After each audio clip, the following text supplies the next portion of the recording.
Hi, everyone. This week, we're going to talk a bit about the national security establishment. In particular, we're going to focus on the powers of the president, the authorities that he or she may have, where they come from, how they behave, and we'll take a look at some of the executive authorities and how the interagency works. I think the three pictures on this slide, up the top of the slide, are interesting. The first one taken while President Obama was still in office and shortly before uh, President Bush passed away uh, is a remarkable one because it reminds us of the transition of power from one person to the next. I think it's fair to say that the people in this picture had substantial policy disagreements, and they worked really, really hard to make sure that they kept on to their office. It's no small statement to say that President Bush wasn't real cheerful about the idea that President Clinton took over the office. Uh, Regardless of that fact, I think it's true that they had a certain amount of respect for each other, and indeed, after they left office, some of them became close friends. The second photo is an illustration. It happens to be President Trump in this instance. It could have been any of the people in the picture before or President Reagan, who would have fallen chronologically within that group. But it's a picture of President Trump signing an executive order. And we talk about that in this particular session and the ability of the president to sort of take unilateral action. And so it's important to try and recognize that that happens upon occasion and to see why it does.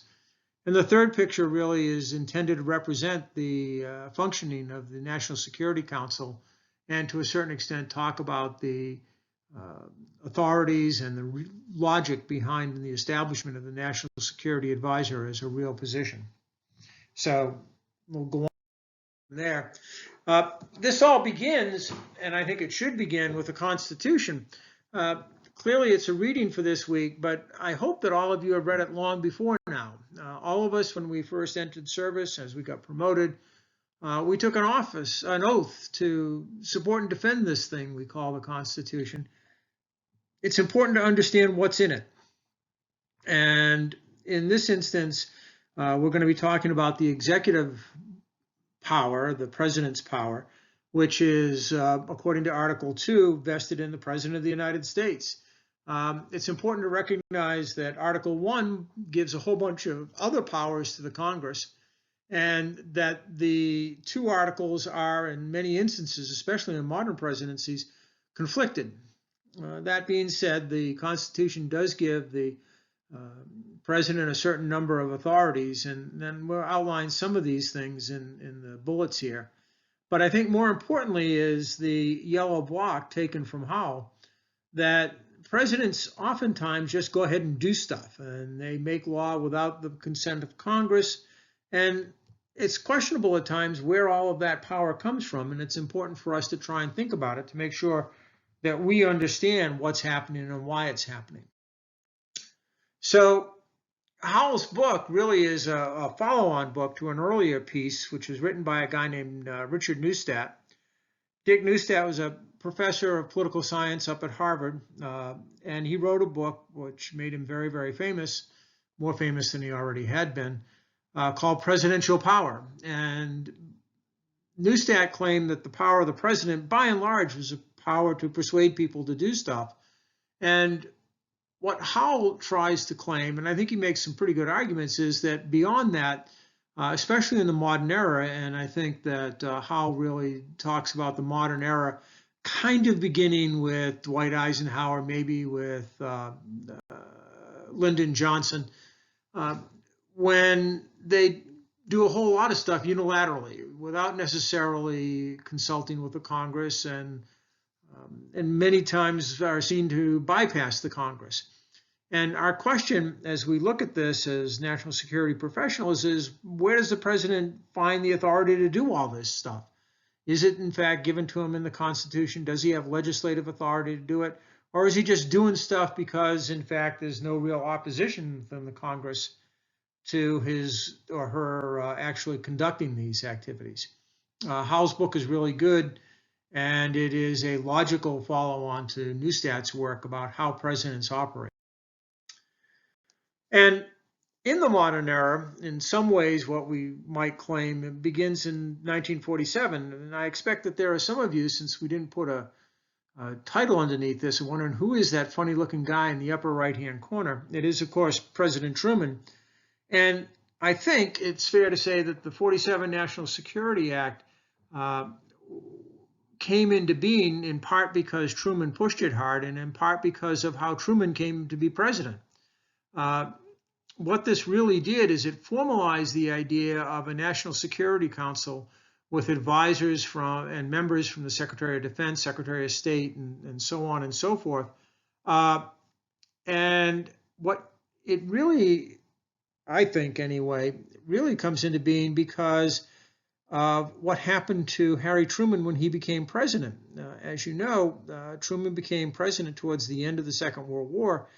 It fell into Truman to make the decision about whether or not to drop nuclear weapons on Japan.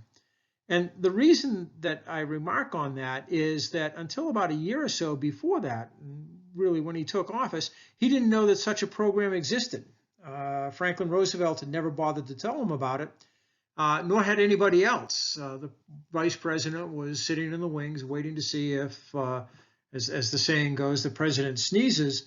And it wasn't until the president sneezed ultimately that Truman began to find out a lot of this stuff. And in many ways, I believe the 47 National Security Act is an antidote to trying to do this. And it sort of tries to force the president to think about national security and foreign policy matters in a formal way established by legislation. So who is this National Security Council? The slide does that, I think, really, really well. The statutory members, the people who actually are there, obviously chaired by the president. When he's not there, the vice president chairs it. That's a big deal, in fact. And it speaks to the prominence of vice presidents in the last 20 years or so. You might ask, why is the Secretary of Energy there? Well, many of you will know, those of you who deal in this will know, that the Secretary of Energy is responsible for all nuclear weapons. They don't belong to the Secretary of Defense. They never have. There was always a real concern that the Secretary of Defense, and in particular and more generally the military, not have absolute control over these horrible weapons. And so they were maintained under civilian control from their very, very beginning. And they have remained there ever since. And so the Secretary of Energy, as custodian of those weapons, is a member of the NSC.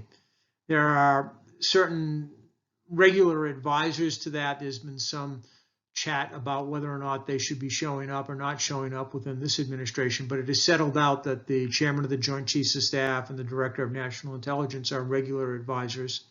And you can imagine that these other folks are regular attendees.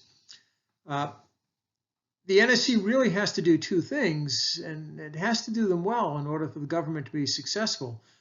And both of those are listed in the yellow box below, but one is to try and get a good process so that the president has good ideas as to what's likely to happen in the world under any given set of alternative choices, and then to try and work out the implementation of those. It's important to remember that the National Security Council is not an implementation agency. What it really is a place where the implementation agencies come together to try and coordinate what they're doing so that we don't end up with a confused mess. The National Security Advisor, more formally the Assistant to the President for National Security Affairs, is a direct advisor to the President. He responds to the President and the President alone. In my memory of it, over the 20 years or so that I've sort of have paid, 20 or 30 years that I've paid close attention to it, these are folks with really, really strong credentials. I think Condoleezza Rice is probably a preeminent example of somebody who served as National Security Advisor with extraordinary credentials, both academic and otherwise. Other people you can think of who served in there who fit that general criteria might include people like Henry Kissinger, for example. But the idea of the National Security Advisor is to try and manage the overall process within the National Security Council and across the government so that the president has the best possible chance of making a really good choice and good selections.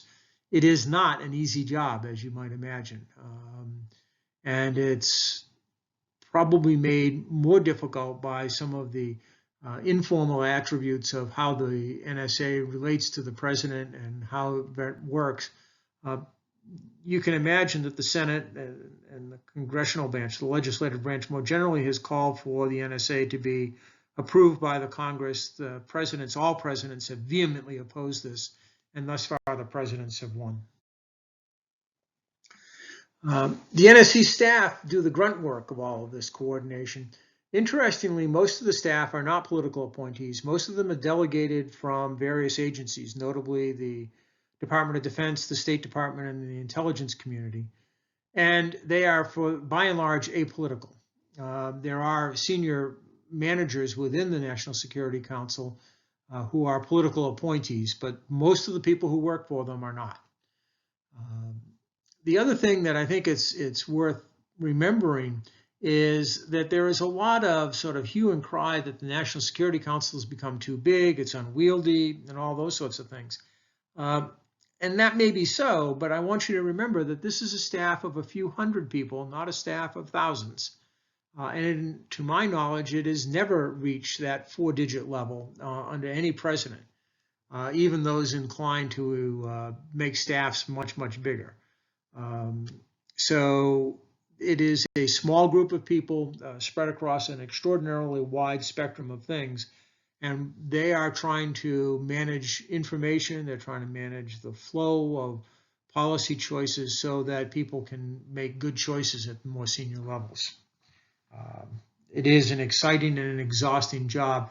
Most of those folks who are delegated to it work for a couple of years and then they go back to their home agency. And finally, I want to talk just very briefly, or at least sort of show this illustration real briefly, of the interagency process. The interagency process, not surprisingly, begins at the top. You get ideas coming down.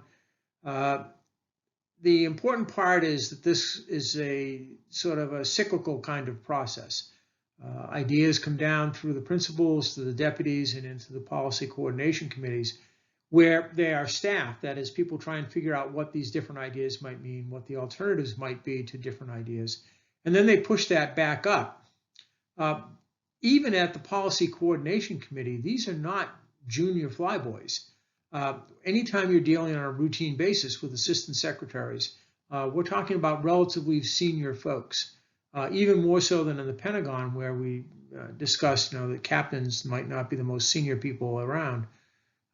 This is especially true here. These are people who have, by and large, extraordinary experience within their fields and have thought about the issues that they are facing for a long period of time, whether they have been associated with the National Security Council staff or not. But this at least gives you some idea as to how the flow of information goes, and perhaps more importantly, who it is that serves on these different committees.